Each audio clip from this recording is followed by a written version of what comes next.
גיבורי על בעצם, לכל אחד מהם, יש להם פילוסופיה פשוטה שמניעה אותם. היא זו שמהווה את המוטיבציה שלהם לפעול בעולם. אז אם אני לוקחת למשל את ספיידרמן, יש את המוטו שמלווה אותו לאורך כל העלילה, שהוא זה שמניע אותו לבחור בחירה כזו ולא אחרת. אז למשל יש את הדוד שלו שאומר לו, עם כוח גדול מגיעה אחריות גדולה. וזה ככה מלווה אותו לאורך העלילה, זה מה שמניע אותו. אצל באטמן למשל, זה להביס את הרעים, וזה מה שמניע אותו תוך כדי הסרט, תוך כדי העלילה.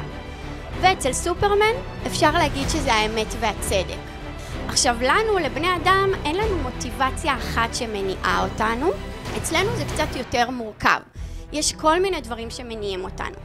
אבל מה שאנחנו דומים להם, לגיבורי העל האלה, זה שמה שמניע אותנו בחיים זה רעיונות, תפיסות, מושגים, בנוגע למה זה אומר טוב, מה זה אומר רע, מה זה אומר להיות מאושר, מה זה אומר להצליח. את כל הרעיונות האלה, את התפיסות האלה, בעצם אנחנו מסגלים לעצמנו לאיזשהו תפיסת חיים, וזה מה שמניע אותנו בחיים.